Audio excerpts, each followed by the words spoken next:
join class.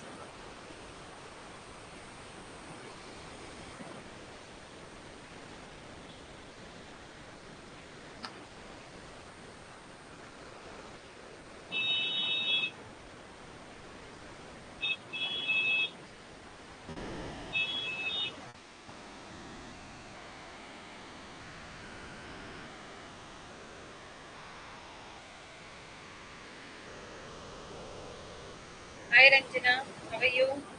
I'm fine. What about you, dear?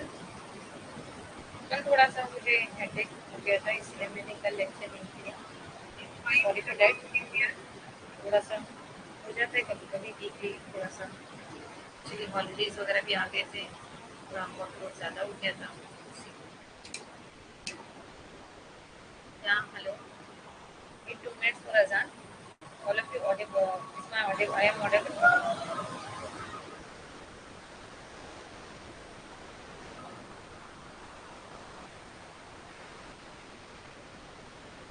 Hello, Neha.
So hello guys, मैं हूँ आपके साथ अब नए यूनिट लेकर जो है लीगल एस्पेक्ट.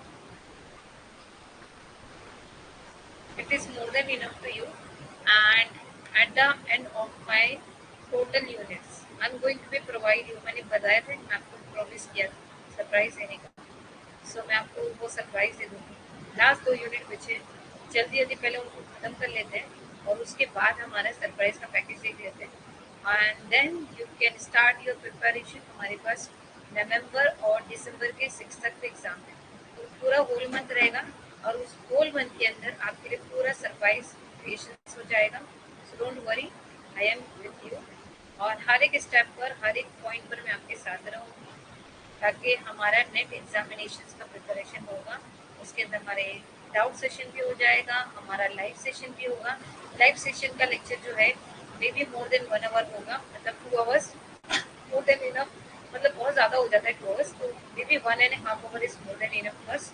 देखिए कॉमर्स एक ऐसा है कि जब समझ में आ गया तो फिर बहुत अच्छे से आ गया, नहीं आया तो इतनी नींद आ जाती, इतनी नींद आ जाती, और फिर मैं कभी कभी इतनी राजधानी एक्सप्रेस हो जाती हूँ ना, ये आप सब बाउंसर चले जाने लगता है। सो हम ऐसा नहीं करना है, ठीक है। सो चलो आ जाते हैं हमारे नए टॉपिक पर।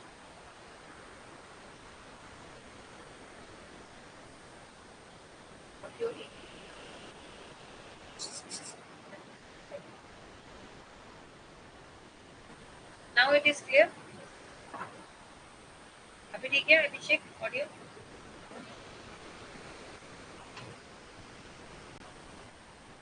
Please let me know, then I will start. Am I audible clearly? Hello? Where are you everyone? Please let me know. Is am I audible clearly? Okay. So है आज का हमारा introduction to the legal aspect. तो legal aspect हमारे लिए क्या बताता है? Understanding the legal aspect is a crucial of the business to navigate through the complex regulation and law. It impacts every fact of the operation and requires a strategical management. तो यहाँ पर actually हो क्या रहा है कि हमें laws पता होने चाहिए, रूल्स पता होने चाहिए, रेगुलेशंस पता होने चाहिए कोई भी चीज़ को स्टार्ट करने के लिए। So now let me start. Scope of a legal aspect क्या हो जाता है कि the various area such as a contracting law. जब हम कंपनी बनाते हैं तो एक लॉ होता है, कंपनी को चलाते हैं तो उसको किसी लॉ के हिसाब से चलना है, लॉ के हिसाब से चलना मीन्स किसी एक्ट को फॉलो करते हुए चलना है। जैसे हमारे लिए अगर हम घर में रहते हैं तो घर के लिए कुछ रूल्स एंड रेगुलेशन अलग है, whether we are just studying तो स्कूल्स के रूल एंड रेगुलेशन अलग है, कॉलेज के रूल्स एंड रेगुलेशन अलग है, जूनियर कॉलेज के रूल्स एंड रेगुलेशन अलग है। देन हमारे लिए ऑफिशियल रूल्स एंड रेगुलेशन अलग है, अगर हम बिजनेस कर रहे हैं तो बिजनेस के रूल्स एंड रेगुलेशन अलग है, प्राइवेट जॉब करें तो उसके रूल्स एंड रेगुलेशन अलग है, ब्ला ब्ला ब्ला। तो इन सारे रूल्स एंड रेगुलेशंस को हम इस तरह से कैसे देखेंगे, कौन से एक्ट को हमको फॉलो करना चाहिए, कौन से एक्ट हमारे सिलेबस से रिलेटेड है, और कौन से एक्ट के थ्रू पे हमको कौन कौन सी इन्फॉर्मेशन का डिटेल रखना चाहिए। Now we are going to be done this thing. So it is defined that देखो प्रॉपर्टी का एक्ट होता है, एम्प्लॉयमेंट लॉ होता है, डेटा प्रोटेक्शन एक्ट होता है, कंप्लायंस होता है, रिस्क मिटिगेशन होता है, एथिकल प्रैक्टिस होता है। सो लॉज एंड रेगुलेशंस क्या बताते हैं, तो एक कॉन्ट्रैक्ट देखो कोर्ट प्रोसीडिंग, यानी हम लोगों को हाई कोर्ट की तरफ से, सुप्रीम कोर्ट की तरफ से भी रेड झंडी और ग्रीन झंडी, जिसे हम कहते हैं गवर्नमेंट इंटरफेरेंस, डेटा प्रोटेक्शन, कि जो हमारे एक लीगल सीक्रेसी होता है, अगर मैंने आपके ब्रांड का कुछ मिस यूज किया या आपके ब्रांड का कोई कॉपी पेस्ट किया तो उसके ऊपर भी कुछ रूल्स एंड रेगुलेशन है। एक कॉन्ट्रैक्ट बनाया जाता है जिसमें पार्टनरशिप जैसा एक्ट हो जाता है। ओके, सो वैसे ही किसी बिजनेस को भी कोई कॉन्ट्रैक्ट बेसिस पर होता है, इंटेलेक्चुअल प्रॉपर्टीज होती है। तो कंप्लायंस और ऑडिट पहले हम लोग को चेक करना पड़ेगा कि कौन सा पोटेंशियल लीगल रिस्क है जिसको हमको फॉलो करना है। यस, कॉन्ट्रैक्टिंग नेगोशिएशंस होते हैं, master the art of a negotiation, then dispute the resolution, और उसको किस तरह से सॉल्यूशन किया जाएगा, जहाँ पर हमको मिलते हैं चैलेंजेस भी, जहाँ पे हमको मिलता है रिस्क भी। तो changing the legal landscape, lawsuit and liabilities, data breach, cyber securities and internal legal consideration, इन चारों पॉइंट को हमें हमारे टॉपिक में देखना है ना। Effective manager of the legal aspect, देखो अगर हम रूल्स एंड रेगुलेशन रहेंगे तो हमारी पार्टनरशिप भी बहुत अच्छी चलेगी। हम रूल्स एंड रेगुलेशन को फॉलो करेंगे तो हम एक साथ मिलके एक प्रोग्राम को लीड कर पाएंगे, एक मिटिगेशन रूल्स एंड रेगुलेशन के सबसे लीगल रिस्क के हिसाब से हम काम कर पाएंगे, प्रोटेक्टिव रिस्क में कर पाएंगे, identify the potential risk, advance prevent, यानी क्या क्या चीजें हमारे लिए अच्छी है, क्या क्या बुरी है। हाँ, notes with the copyrights, yes ना। कंक्लूजन एंड टेक अवे, कौन सा देखो लीगल एस्पेक्ट के लिए बेनिफिट क्या, कौन सी चीजें हमें उससे लेनी चाहिए। देखो उसका रूल्स एंड रेगुलेशन हमको लेना चाहिए, उसके अंडरस्टैंड करना चाहिए, उसकी प्रोसीडिंग, उसके इफेक्टिव मैनेजेस क्या है, उसके चैलेंजेस क्या है, उसके रिस्क क्या है, हमको देखना चाहिए। स्ट्रैटेजी कौन सी उसको फॉलो की जा रही है, ये सारी चीजें हमको लीगल एस्पेक्ट में आने वाले पार्ट्स में देखना है।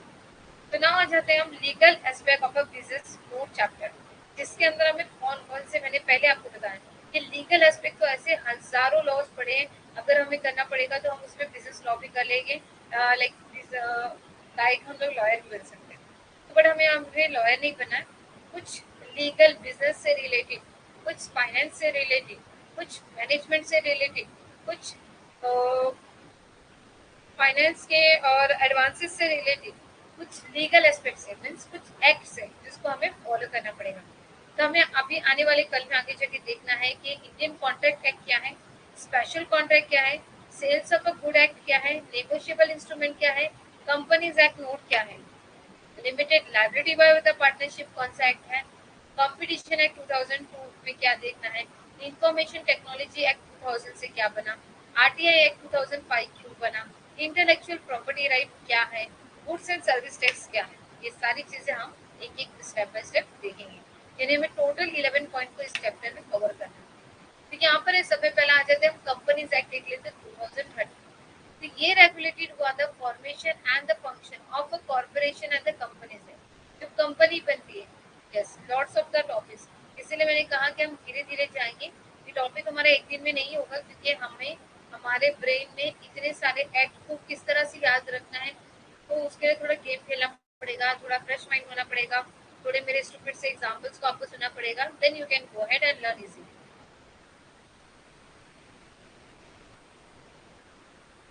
हाँ, मैं धीरे धीरे ही समझाऊंगी रंजना, डोंट वरी। तो देखो, सबसे पहला आज हमने स्टार्ट किया है कौन सा है, कंपनीज एक्ट 2013। ये क्यों बना था, ये फॉर्मेशन हुआ था corporation of the companies in India के टाइम पे। The first company act after independence was pass in 1956। Independence 1947 में भारत आजाद हुआ था, उसके बाद फर्स्ट एक्ट बना था 1956, companies act 1956।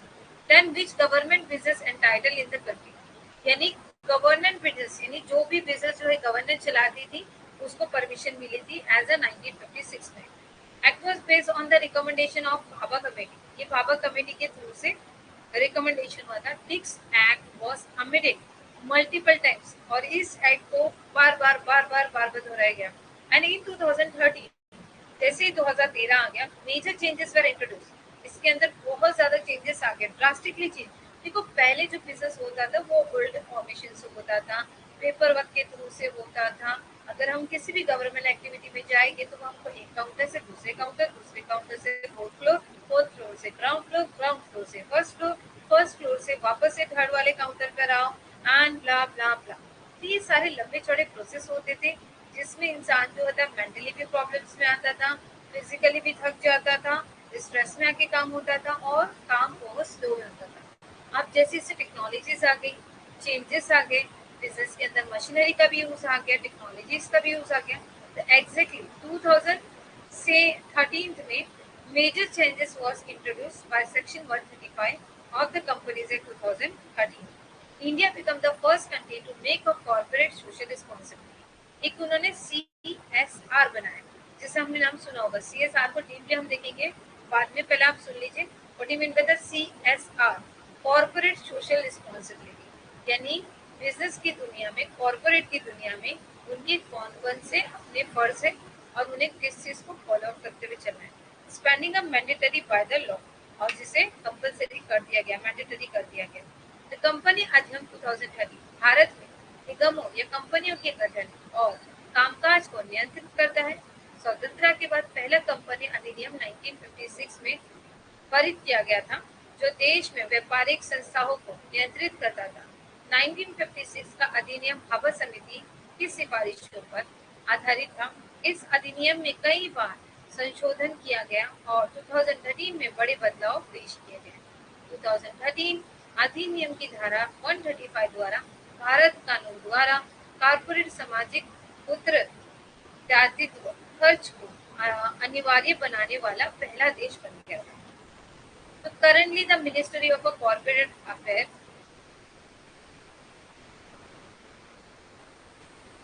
yes, I will try to give you the keywords so you can remember of that.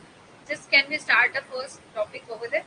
देखो पहले 1956 में जैसे भारत स्टार्ट, तो कंपनीज एक्ट कौन सा होता था 1956, हमने पहले स्टार्टिंग में जब पढ़ा था तो कंपनीज एक्ट 1956 हमारे माइंड में चिपका हुआ था, तो उसको थोड़ा निकाल दो। कंपनीज एक्ट 1956 पहला एक्ट था, उसके बाद जो दूसरा एक्ट बना 2013-14 जिसे हम कहते हैं, क्योंकि 2013 में भी कुछ चेंजेस आए, 2014 में भी कुछ प्रोविजंस मिले, लेकिन 2013 के अंदर एज एन एक्ट कानून लागू कर दिया गया। The corporate affair administrating the following central government act, पहला तो 2013 1956 same provision for this act still apply. अभी भी उसके कुछ रूल्स एंड रेगुलेशन यानी जो चीजें हम उसको क्या कहते हैं फॉलो अप करके ही आगे 2013 में इम्प्लीमेंटेशन कर रहे हैं। Competition act 2002, insolvency and bankruptcy code 2016, chartered accountant act 1949, the companies act 2013 has replaced the 1956, जो 1956 एक्ट था उसको रिप्लेस किसने किया 2013 ने किया। जैसे हमारी जब मूवी आती है ना गोलमाल 1, गोलमाल 2, गोलमाल 3, तो वैसे ही 1956 2013। ओके, याद रखना है, कीवर्ड हो गया। वर्तमान में कॉर्पोरेट मामलों का मंत्रालय केंद्र सरकार के निम्नलिखित अधिनियमों का संचालन कर रहा है। कंपनी अधिनियम 2013, कंपनी अधिनियम 1956, प्रतियोगिता अधिनियम 2002, दिवाला और शोधन आक्रामकता हिंसा 2016, चार्टर्ड अकाउंटेंट अधिनियम 1949, कंपनी अधिनियम 2013 ने 1956 अधिनियम का स्थान लिया है। Comprise of the Companies Act 2013 and Companies Act 1956. Maximum number of the shareholder of a private company is 200. The previous cap was at 50. देखो क्या चेंजेस आए 1956 से 2013 में, क्या चेंजेस आए। जहाँ शेयर होल्डर की लिमिटेड जो होती थी 50 होती थी प्राइवेट कंपनी में, वहाँ 50 से हटाकर 200 कर दी गई। The concept of 1% company, the company law appellate tribunal and company law the tribunal, CSR made mandatory. देखो कॉर्पोरेट सोशल रिस्पॉन्सिबिलिटी को यानी बिजनेस करने के कुछ रूल्स एंड रेगुलेशंस को फॉलो करते हुए एक सिंगल कंपनी भी लॉन्च हो सकती है, सिंगल पर्सन कंपनी यानी सोल ट्रेडिंग कंसर्न। कंपनी अधिनियम 2013 और कंपनी अधिनियम 1956 की तुलना, निजी कंपनी के लिए शेयर धारकों की अधिकतम संख्या 200 है, पिछली सीमा कितनी थी 50 थी। एक व्यक्ति कंपनी की अवधारणा, कंपनी कानून, अपीलीय व्यवधिकरण और कंपनी कानून न्यायाधिकरण CSR अनिवार्य किया गया। Future of the company, company के फ्यूचर क्या होते हैं। Corporate body, company need to be registered under the companies act. देखो कोई भी कंपनी आप स्टार्ट करो, किसी भी तरह का अगर आप फॉर्म स्टार्ट करने जा रहे हो 200 आदमी को लेकर 400 आदमी को लेकर, तो आपका सबसे पहला रजिस्ट्रेशन कंपनी कंपलसरी है। तो उस रजिस्ट्रेशन को अंडर द गवर्नमेंट एक्ट के थ्रू चलाने के लिए उसे रजिस्टर करना होगा किसमें, companies act 2013। Any other organization incorporate with the registrar of the company and subsequently not registered cannot be considered as a company. अगर कोई कंपनी अगर रजिस्टर नहीं होगी, अगर मैंने कार्ड बना लिया कि मैं एक स्मॉल स्केल कंपनी इंडस्ट्री खोल चुकी हूँ और उसके ब्रांचेस के हिसाब से कंपनी चला रही हूँ, तो मैंने कार्ड भी बांट लिया, लेकिन मैंने कुछ उसको रूल्स के हिसाब से रजिस्टर नहीं करवाया। देखो नॉर्मली आजकल आप देखते होंगे इंस्टाग्राम पे और फेसबुक पे आपको एक छोटे छोटे क्रैश कोर्सेज मिलते हैं, एक्सेल के, वर्ड के, चैट जीपीटी के, एआई टूल के। This is clear. तो एआई टूल, चैट जीपीटी, इन सब का क्या वर्ड है, ये किस लिए किया जाता है और क्या उसका बेनिफिट हो सकता है। तो हम फिर भी फ्री ऑफ कॉस्ट का हो सकता है, सर्टिफिकेट पाने के लिए चली जाती है। क्या वो ISO 9001 सर्टिफाइड है, क्या सर्टिफिकेट के ऊपर इंडेक्स नंबर होना जरूरी है, क्या हम ये बातें चेक करते हैं। तो exactly we should have to be know that it is a compulsory. तो हमें कोई भी कोर्स करने से पहले देखना चाहिए क्या वो कोर्स और वो कंपनी या जो कोर्स चला रहे हैं क्या वो रजिस्टर्ड है, क्या उसकी वैल्यू हमारे आने वाले फ्यूचर में इम्पोर्टेंट है। कल को मैं भी माइक में लेके बोल दूंगी it is important, no it is not important. As per the rules and regulation, as per the law, जो चीज है, जो चैप्टर, जो यूनिट अगर इम्पोर्टेंट है तो I have to be just give the description of what it is important. मैं कोई गॉड गिफ्टेड नहीं हूँ कि मैं आपको बता दूंगी कि ये वाला क्वेश्चन एग्जाम में आने वाला है, बट जजमेंट बता सकता है जिसे एक्सपर्ट कहते हैं। तो वैसे ही जब कंपनी स्टार्ट करनी है तो इस बात का ध्यान रखना है कि कोई भी चीज़ स्टार्ट करने के पहले उसका रजिस्ट्रेशन कंपलसरी। जैसे अगर मैं स्कूल ओपन करूँ तो रजिस्ट्रेशन कंपलसरी, तो एग्जैक्टली हम कार लेते तो उसका रजिस्ट्रेशन कंपलसरी, बाइक लेते तो उसका रजिस्ट्रेशन कंपलसरी। तो जब हम बिजनेस स्टार्ट करेंगे तो एग्जैक्टली उसका भी रजिस्ट्रेशन कंपलसरी है। तो उस रजिस्ट्रेशन को रजिस्टर किया जाता है under the companies act 2013 right now. पहले किया जाता था under the companies act 1956, now it become the companies act 2013। Now, separate legal entity. A company exists as a separate legal entity which is a different from the shareholder and member. Due to the feature, shareholder can enter into the contact with the company and can also sue the company and be sued by the company. यानी legal entity देखो, हर एक को हर एक अलग responsibility दी गई है। हर एक इंसान मेंबर अलग काम करेगा, शेयर होल्डर अलग काम करेगा। ठीक है, हम ऑफिस में जाते हैं, हम घर में जो होते हैं क्लीनिंग का काम करते हैं, बट क्या हम ऑफिस जाके क्लीनिंग का काम करेंगे? नहीं करेंगे। उसके लिए अलग सेपरेट पर्सन रखा गया, हमको अलग सेपरेट रखा गया है। ओके, यहाँ पर जो कोई है पावर हस्बैंड वगैरह पता चला वो बोलेगा मुझे नहीं जाके रोटियां बनानी। तो एक कंपनी की विशेषता है कॉर्पोरेट नियम। एक कंपनी को कंपनी के अधिनियम 2013 के तहत पंजीकृत होना आवश्यकता है। कंपनी रजिस्टर के साथ शामिल कई अन्य संगठन और बाद में पंजीकृति नहीं होने पर उस कंपनी के रूप में नहीं माना जा सकता। अलग कानून इकाई। एक कंपनी एक अलग कानून इकाई के रूप में मौजूद होती है जो उसके शेयर धारकों को और सदस्यों के अलग होते ही इस सुविधा के कारण शेयर धारक कंपनी के साथ अनुबंधन कर सकते हैं और कंपनी पर मुकदमा भी कर सकते हैं और कंपनी द्वारा मुकदमा चलाया जा सकता है। अगर कोई चीज रूल्स एंड रेगुलेशन को फॉलो नहीं करेगा और उस चीज को डिक्लाइन करेगा तो हम उसके हिसाब से क्या कर सकते हैं, as per the law action ले सकते हैं। देखो, लिमिटेड लाइबिलिटी। एक शेयर होल्डर होता है, एक शेयर होल्डर जब limited liability of the company, अगर हम बिजनेस स्टार्ट करते हैं तो हमारी लाइबिलिटी बहुत बढ़ जाती है।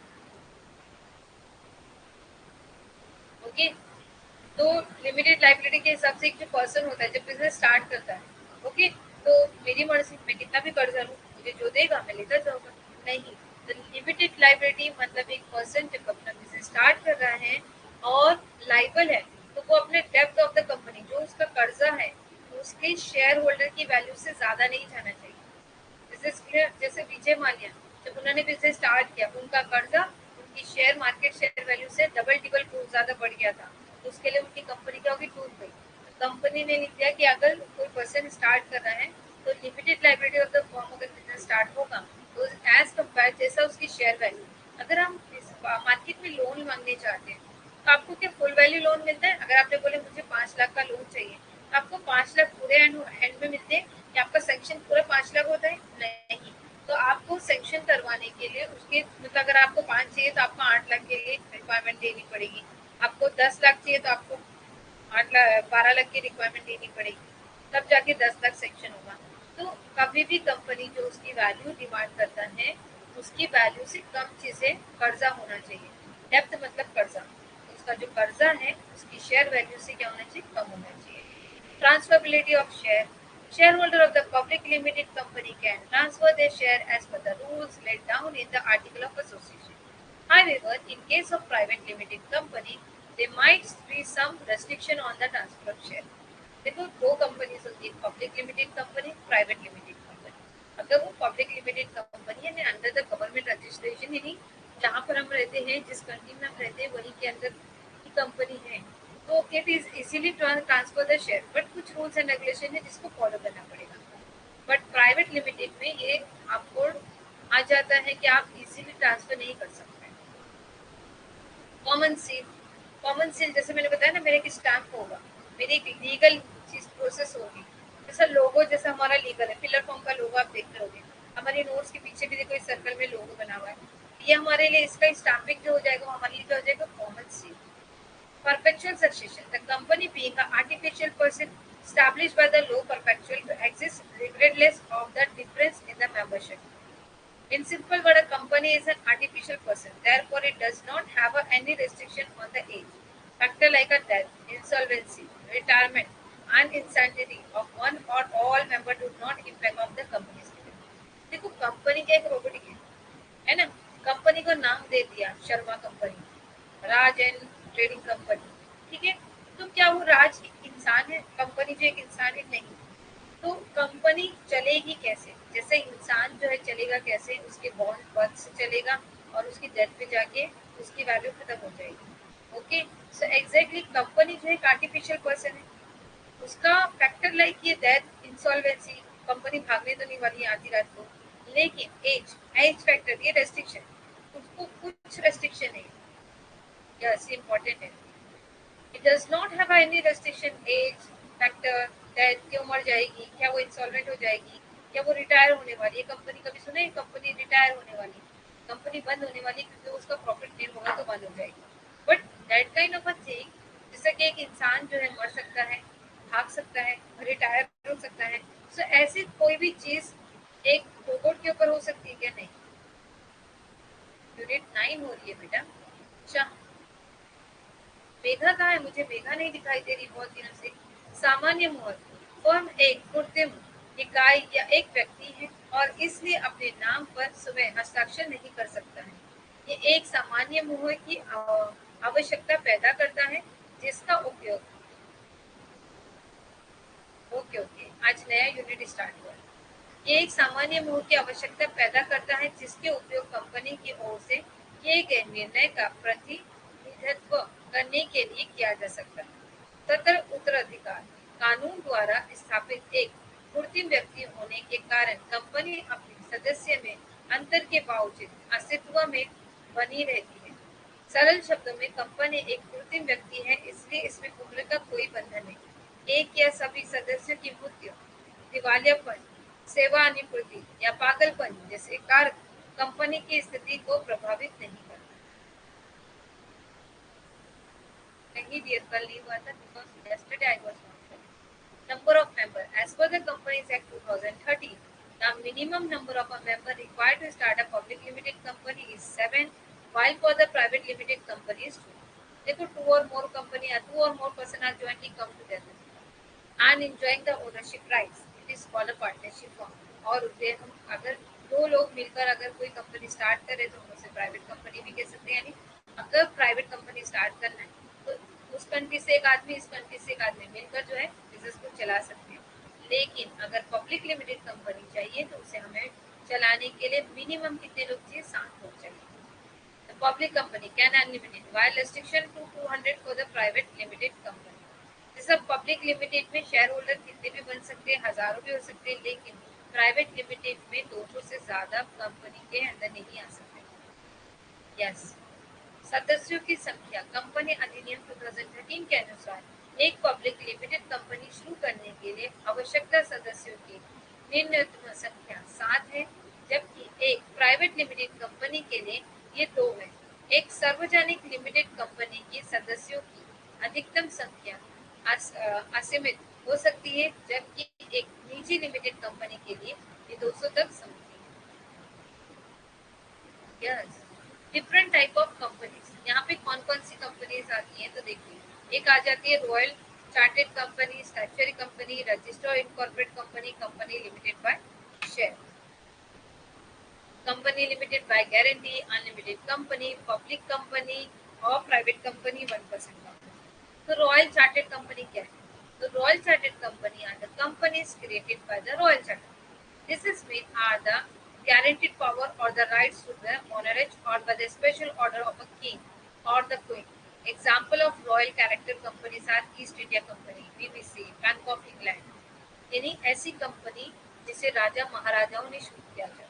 ओके, तो राजा महाराजाओं ने ईस्ट इंडिया कंपनी स्टार्ट की थी, उनके दौर से मतलब जो चला आ रहा था। तो रॉयल कैपिटल कंपनी कौन सी है? ईस्ट इंडिया कंपनी, जिसका किंग और क्वीन के ऑर्डर से चलता था।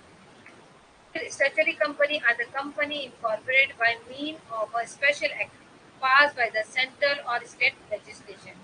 They are mostly invested with the compulsory power and the responsibility to carry out some special business for the national importance.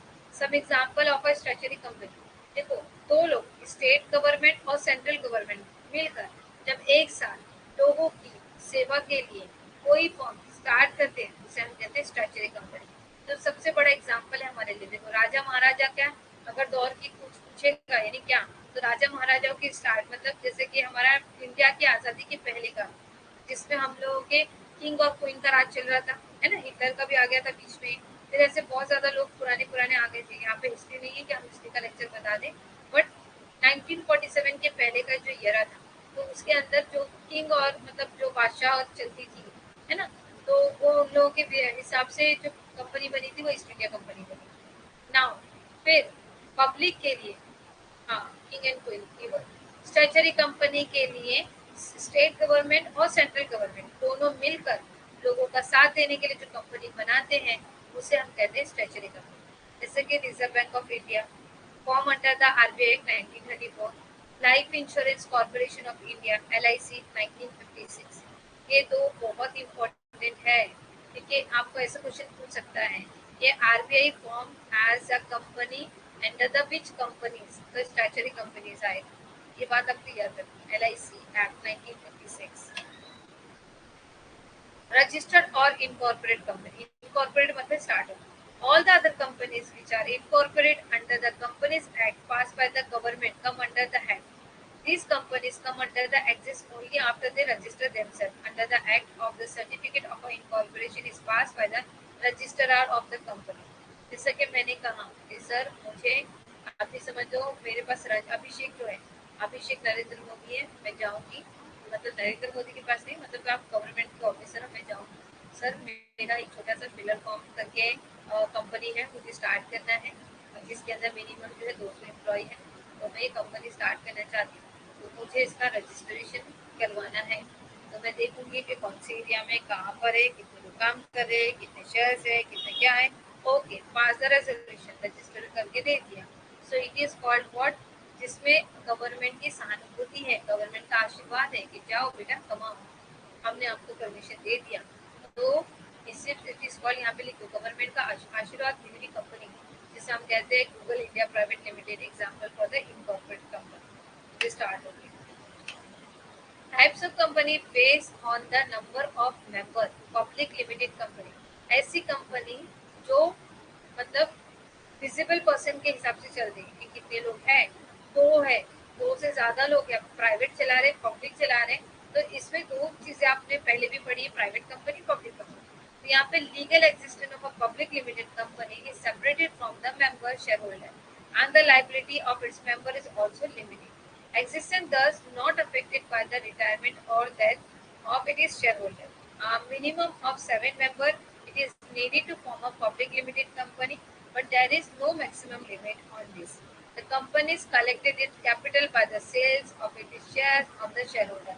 Example के लिए मैं आपको दे देती हूँ कि टाटा इंडस्ट्रीज है ना, तो ये आ गया आपके लिए सर्टिफिकेट ऑफ इनकॉर्पोरेशन कंपनी वाला क्वेश्चन 2023 में आया था। यस, इसलिए मैंने आपको बताया कि टॉपिक कितना इम्पोर्टेंट है, धीरे धीरे जाएगा, हमारी गाड़ी को हम समझते समझते जाएंगे, धीरे धीरे समझेंगे। The shareholder of the company do not have the right to participate in the day-to-day management of the company, thus the separating ownership from the management. All the main major decisions of the companies are taken by the board of directors. Private limited company क्या कहते हैं? A private limited company have more than 2 and less than 200 members. जहाँ पर private limited company में दो से ज्यादा लोग हैं और 200 से सिर्फ 200 मेंबर्स हैं। Unlike public limited company and transfer of shares, private limited company is limited to its member and general public cannot be subscribed to the shares of the debentures. इसके अंदर बाहर से कोई कंपनी के आ नहीं सकता। It is a rule of that कि private company के अंदर 2 लोग होंगे और 200 मेंबर मैक्सिमम होंगे, और ट्रांसफर ऑफ शेयर्स जो कंपनी होगा it is limited of by member, can not be subscribe to share and debenture. क्यों डिस्टर्ब करने का? डोंट वरी बेटा, डर के बाद जीत है, हार के बाद भी जीत है, तो हम ये बार आते नहीं देंगे आपको Isha. I will try to keep you the surprising, but please first concentrate on the syllabus. एक बार सिलेबस खत्म होने जा दो, फिर हम हमारा बम्पर पैकेज खत्म करेंगे। ओके, और इसके पहले आपको किसी भी ऐप पर या कहीं पर भी आपने ये चीज़ें नहीं देखी होंगी, इंशाल्लाह I will going to provide you the that kind of detail. हाँ, बस इतना याद रखो, प्राइवेट में मिनिमम 2 और मैक्सिमम 200, पब्लिक में मिनिमम 7 और maximum unlimited. Okay,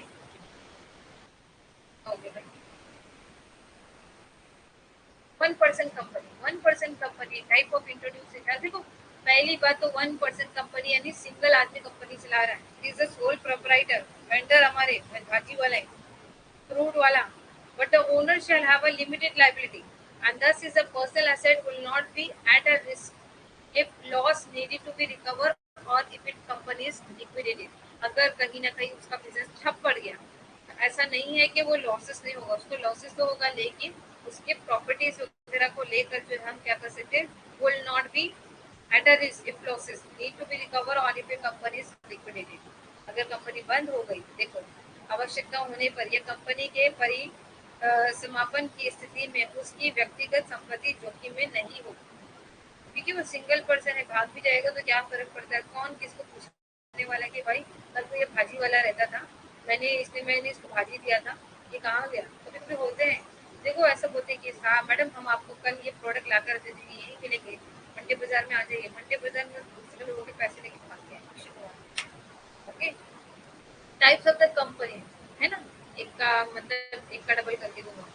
the types of company based on the liability of the member, एक ऐसी कंपनी जिसका डिपेंडेंट करता है लाइबिलिटी पर। मीन्स व्हाट, कि in case of a liquidation the member of the company can either be liable to pay even from the personal assets or the extent to the face value of a share held by them।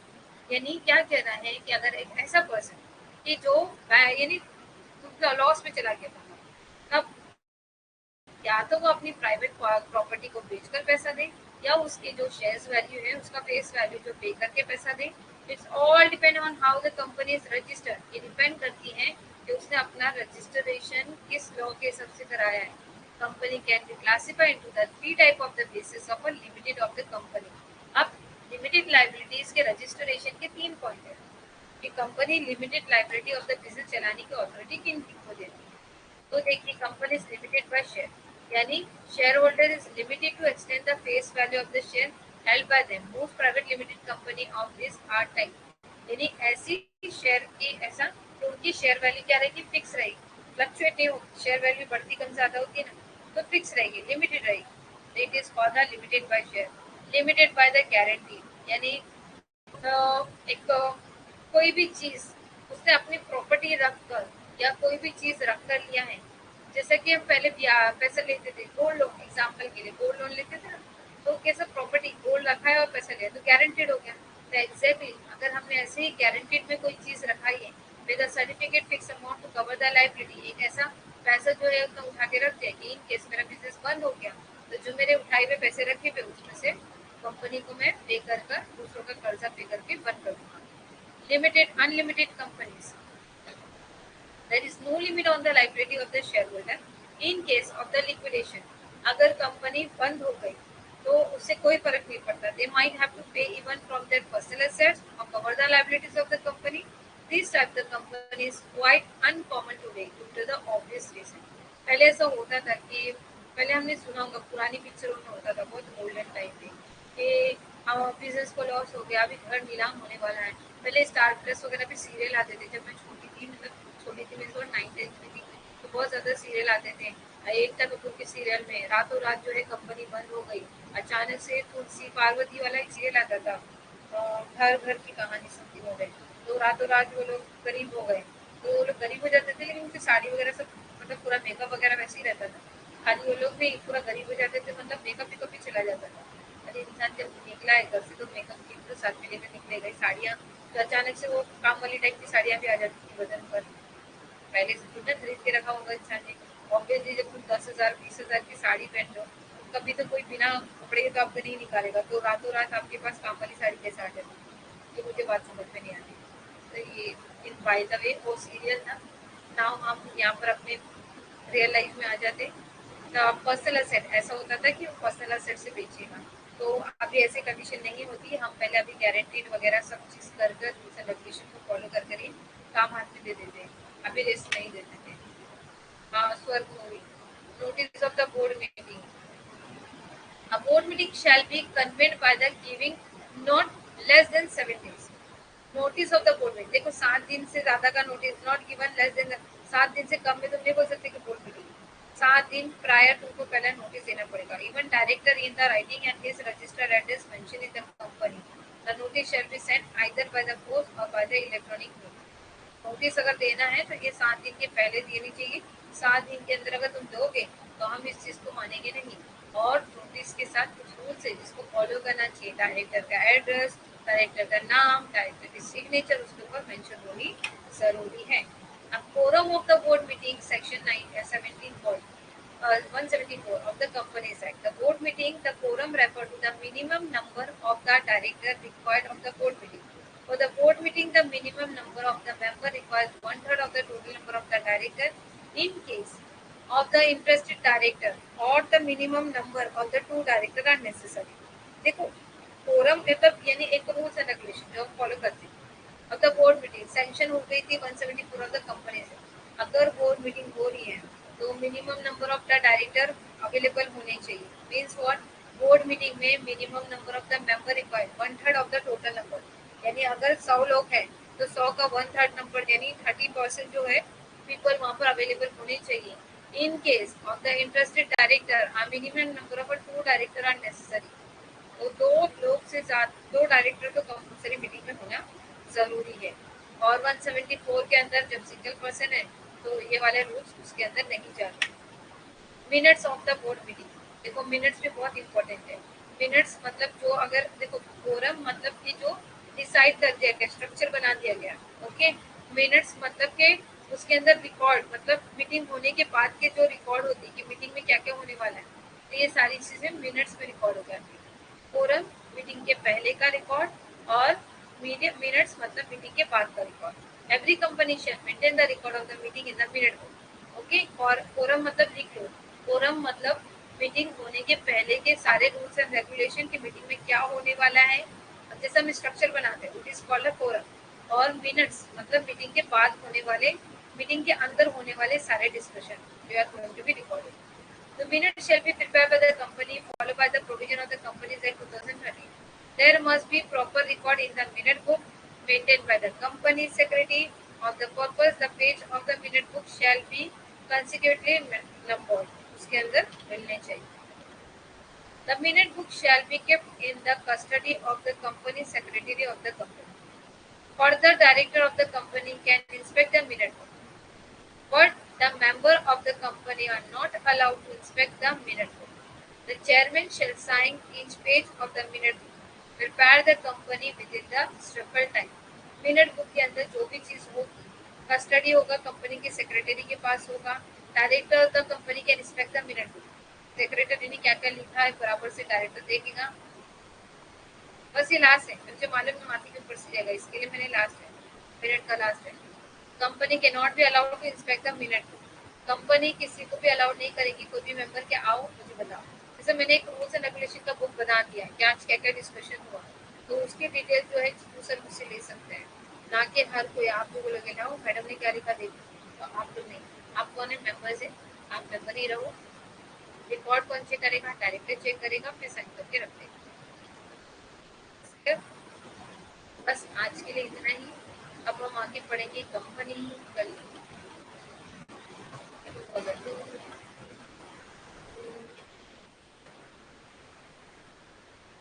Topic बहुत अच्छा है but थोड़ा सा,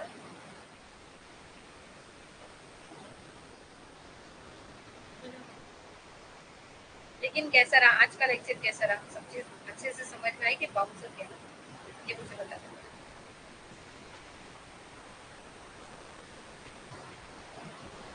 ऐसे ऐसे मुंह बना रहे हो। हाँ, ऐसा आनंद कुमार जी की तरह जरा मुझे बता दो कि हाँ बहुत अच्छा गया। ऐसे ऐसे मुंह बने हुए आ रहे रंजना की इच्छा के जैसे, बहुत अपसेट है। हाँ हाँ, मेघा, अरे मेघा कहाँ हो आप, मैं आपको ढूंढ रही थी कब से। बेटा कंपनीज एक्ट 1956 स्टार्ट हुआ था। कब स्टार्ट हुआ था, आज़ादी के बाद। आज़ादी के बाद 1956 के बाद 2013 में कुछ चेंजेस आए, मैंडेटरी चेंजेस आए। जैसे कि पेपर वर्क पे काम होता था तो फिर हमारा टेक्नोलॉजी के वर्क पर आ जाएगा। और कुछ रूल्स एंड रेगुलेशन बन गए कि अगर कोई भी कंपनी बनाना चाहता है, चलाना चाहता है, तो इस रूल्स एंड रेगुलेशन को फॉलो करते हुए चलाएगा। फिर हमारे हमने देखे कि किंग के ज़माने में ईस्ट इंडिया कंपनी बनी थी, फिर रजिस्ट्रेशन कंपलसरी हो गया। रजिस्ट्रेशन के बाद private company, public company, 1% company और लिमिटेड लाइबिलिटी टाइप कंपनी बनना शुरू होगी। ओके, तो ये सारी चीजें क्या होंगी आपके लिए रिवीजन बेस में होंगे। Is this clear? तो क्या रूल्स एंड रेगुलेशन थे ये हमने देख लिया। अब आगे देखेंगे कंपनी।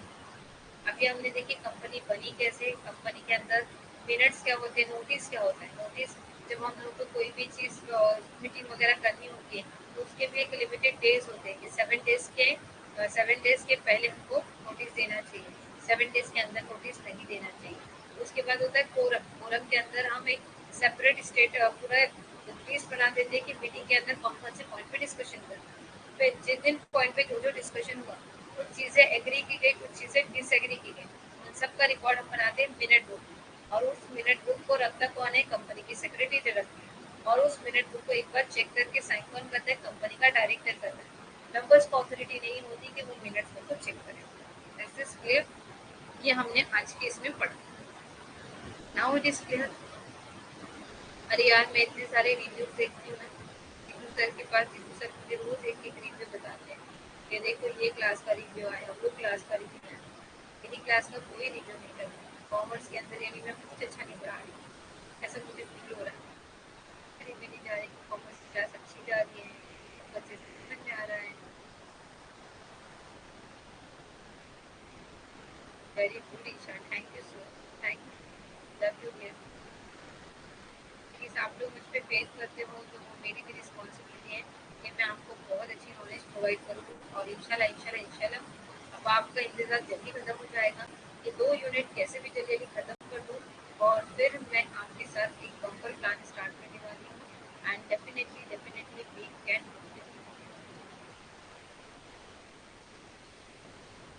हाँ, मुझे भी कल ऐसे ही फील हुआ। कल जो मैंने लेक्चर नहीं लिया, एक्चुअली मैं मॉर्निंग 5:30 से बाहर रहती हूँ।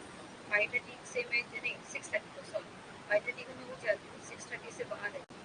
6:30 से जो जाती हूँ 10 o'clock तक एक कॉलेज में पढ़ाती हूँ, फिर दूसरे कॉलेज में जाती हूँ, दूसरे कॉलेज में पढ़ाती हूँ। दूसरे कॉलेज से 2:30 को वहाँ से निकलती हूँ, 3:30 को घर आती हूँ।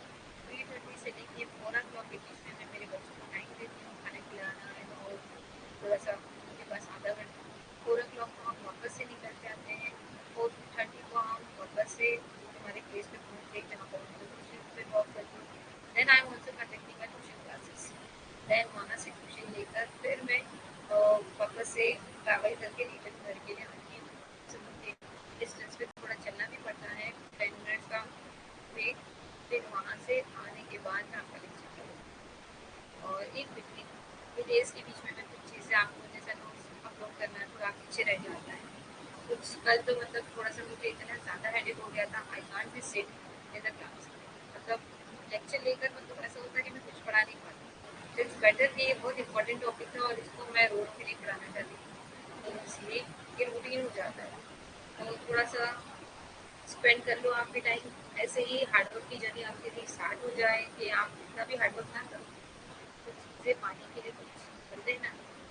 मैंने एक कहावत सुनी कि 5 साल चप्पल घस लो फिर उसके बाद आती है बात। तो शायद मुझे ऐसा लगता है कि मेरी जर्नी के 5 साल की। तो देखते हैं आगे क्या होगा। सो ठीक है एवरीवन, प्रे फॉर यू कि आप सब अपनी लाइफ में फर्स्ट अटेम्प्ट में ही क्लियर कर लो। I try my level best. इंशाल्लाह definitely I will do the best for you. Okay dears, thank you very much for attending my class the viral fever and all this.